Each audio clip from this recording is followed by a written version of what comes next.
여호수아 7장입니다. 1절에서 15절과 24절에서 26절까지의 말씀을 읽어드리겠습니다. 이스라엘 자손들이 온전히 바친 물건으로 말미암아 범죄하였으니 이는 유다 지파 세라의 증손 삽디의 손자 갈미의 아들 아간이 온전히 바친 물건을 가졌습니다. 여호와께서 이스라엘 자손들에게 진노하시니라.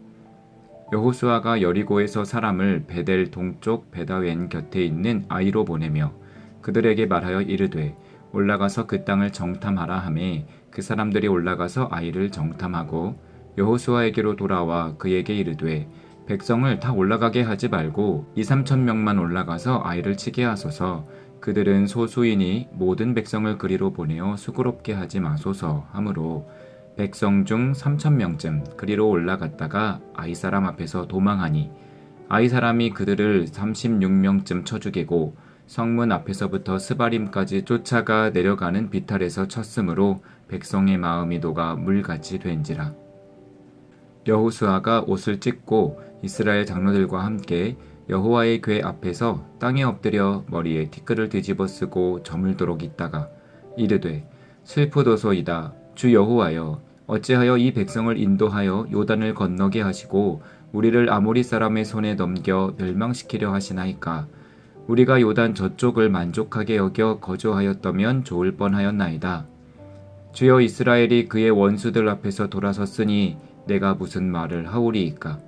가나안 사람과 이 땅의 모든 사람들이 듣고 우리를 둘러싸고 우리 이름을 세상에서 끊으리니 주의 크신 이름을 위하여 어떻게 하시려 하나이까 하니 여호와께서 여호수아에게 이르시되 일어나라. 어찌하여 이렇게 엎드렸느냐. 이스라엘이 범죄하여 내가 그들에게 명령한 나의 언약을 어겼으며 또한 그들이 온전히 바친 물건을 가져가고 도둑질하며 속이고 그것을 그들의 물건 가운데에 두었느니라. 그러므로 이스라엘 자손들이 그들의 원수 앞에 능히 맞서지 못하고 그 앞에서 돌아섰나니 이는 그들도 온전히 바친 것이 됨이라. 그 온전히 바친 물건을 너희 중에서 멸하지 아니하면 내가 다시는 너희와 함께 있지 아니하리라. 너는 일어나서 백성을 거룩하게 하여 이르기를 너희는 내일을 위하여 스스로 거룩하게 하라. 이스라엘의 하나님 여호와의 말씀에 이스라엘아, 너희 가운데에서 온전히 바친 물건이 있나니 너희가 그 온전히 바친 물건을 너희 가운데에서 제하기까지는 내 원수들 앞에 능히 맞서지 못하리라. 너희는 아침에 너희의 지파대로 가까이 나아오라. 여호와께 뽑히는 그 지파는 그 족속대로 가까이 나아올 것이요 여호와께 뽑히는 족속은 그 가족대로 가까이 나아올 것이요 여호와께 뽑히는 그 가족은 그 남자들이 가까이 나아올 것이며 완전히 바친 물건을 가진 자로 뽑힌 자를 불사르되 그와 그의 모든 소유를 그리하라. 이는 여호와의 언약을 어기고 이스라엘 가운데에서 망령된 일을 행하였음이라 하셨다 하라. 여호수아가 이스라엘 모든 사람과 더불어 세라의 아들 아간을 잡고 그 은과 그 외투와 그 금덩이와 그의 아들들과 그의 딸들과 그의 소들과 그의 나귀들과 그의 양들과 그의 장막과 그에게 속한 모든 것을 이끌어 아골 골짜기로 가서 여호수아가 이르되 내가 어찌하여 우리를 괴롭게 하였느냐. 여호와께서 오늘 너를 괴롭게 하시리라 하니 온 이스라엘이 그를 돌로 치고 물건들도 돌로 치고 불사르고 그 위에 돌 무더기를 크게 쌓았더니 오늘까지 있더라. 여호와께서 그의 맹렬한 진노를 그치시니 그러므로 그곳 이름을 오늘까지 아골 골짜기라 부르더라. 아멘. 여호수아는 여리고를 함락시킨 후 두 번째 성인 아이의 정탐꾼을 보냅니다. 정탐하고 돌아온 사람들은 보고하기를 그곳은 작은 성이니 전부 말고 일부만 보내어 치게 합시다 라고 하였습니다. 여호수아는 그들의 보고를 수용하여 3,000명쯤 보내었습니다. 아이는 어떻게 되었을까요?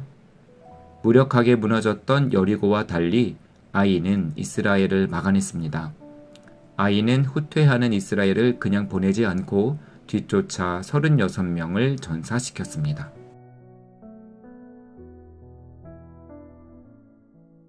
여호수아는 정신이 번쩍 들었습니다.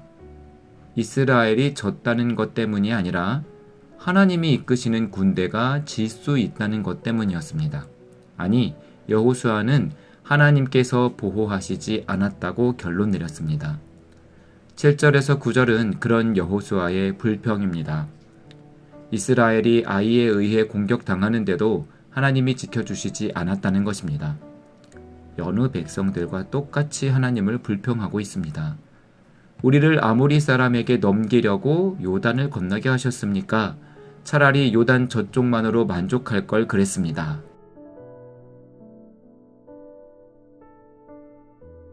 이것이 모세와 여호수아의 차이입니다. 모세는 백성들을 살리기 위해 하나님 앞에서 그들을 변호한 적은 있어도 불평한 적은 없습니다. 불평은 언제나 백성들이 했습니다. 여호수아는 이제 백성 중 한 사람이 아니라 최고 지도자입니다. 그러나 그의 신앙은 여전히 백성의 수준에 머물러 있습니다.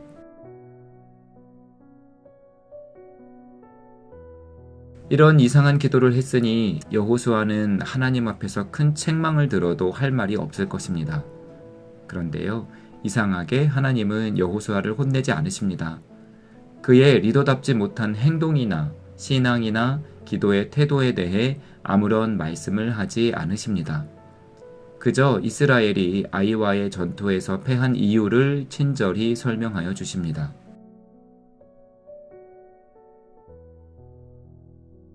하나님은 사람을 대할 때 모두에게 똑같이 대하지 않으십니다.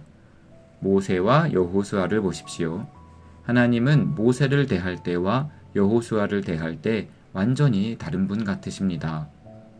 하나님께서 떨기나무 가운데에서 모세를 부르셨을 때 모세는 하나님의 부르심에 거절을 하였습니다.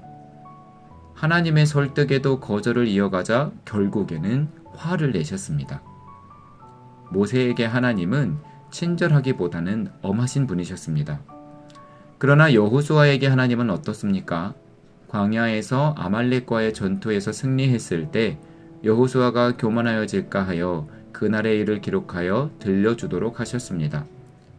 오늘 여호수아를 대하는 하나님의 모습에서도 엄하시기보다는 친절하십니다. 만약 모세가 하나님 앞에서 이렇게 불평했다면 크게 호통을 들었을지도 모르겠습니다.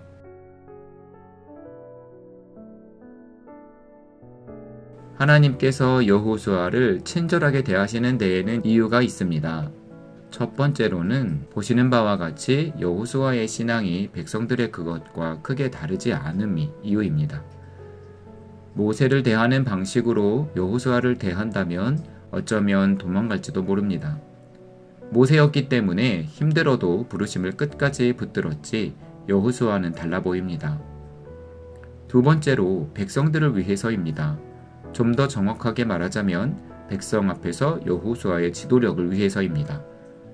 여호수아가 백성들 앞에서 전쟁 패배의 이유를 밝히고 이후 다시 치러질 전투를 승리로 이끈다면 그의 지혜가 얼마나 빛이 나겠습니까?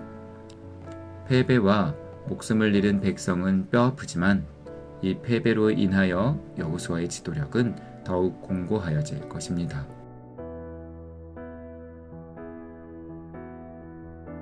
이스라엘이 아이와의 전투에서 패배한 근본적인 이유는 아간의 죄 때문이었습니다.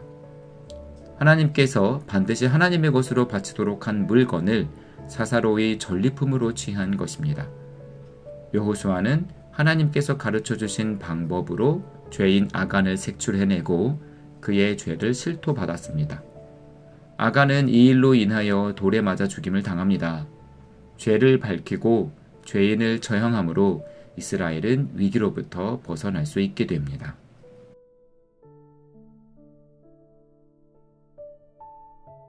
그러나 이 일련의 과정에 의문이 드는 것이 있습니다. 죄는 아간이 지었는데 왜 이스라엘 전체가 그 피해를 입어야 하고 36명의 죄 없는 전사자가 나와야 하느냐 하는 것입니다. 솔직히 이 의문에 대한 꼭 맞는 이유는 찾을 수 없습니다. 성경이 가르쳐주고 있지 않기 때문입니다. 다만 하나님은 선하신 분이라는 믿음과 인간이 어떤 존재인지에 대한 성경의 가르침을 바탕으로 이 사건을 다시 들여다본다면 다음과 같이 정리해 볼 수 있습니다. 우선 하나님 앞에서 죄인이었던 사람이 아간 한 명이 아니었습니다. 하나님께서 여호수아에게 아간의 죄를 지목하시면서 하신 말씀을 보시겠습니다.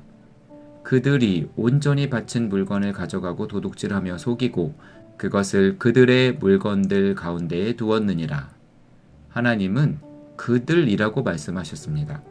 아간 말고도 똑같은 죄를 범한 사람들이 더 있었다는 뜻입니다. 뿐만 아닙니다. 아간의 죄를 지목하시기 전에 먼저 하신 말씀이 있었는데요. 이스라엘이 범죄하여 내가 그들에게 명령한 나의 언약을 어겼으며 라고 하셨습니다. 하나님의 것에 손댄 죄만 죄겠습니까? 하나님께서 잠잠하셨을 뿐 하나님 앞에서 떳떳할 수 있는 사람은 없습니다.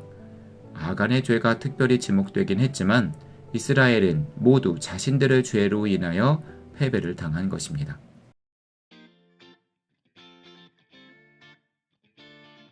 여호수아 7장에서 여호수아의 모습은 그 어디에서보다도 연약합니다. 그렇습니다. 한 민족의 지도자도 흠이 있고 연약합니다. 그러나 하나님은 그런 연약한 자를 사용하셔서 민족을 이끄십니다. 부족한 것은 하나님께서 채우십니다. 우리는 모두 부족합니다. 하나님께서 완벽한 자를 사용하신다면 우리 중 누가 선택받을 수 있을까요? 다행히도 하나님은 부족한 자도 사용하시고 필요를 채워서 역사를 일으키십니다. 우리가 갖추어야 할 것은 완벽함이 아니라 믿음입니다. 하나님은 선하시다는 믿음, 하나님은 나 같은 연약한 사람도 사용하신다는 믿음입니다. 그 믿음으로 하나님의 역사에 쓰임받기를 소망하시는 여러분들이 되시기를 주님의 이름으로 축원드립니다. 아멘.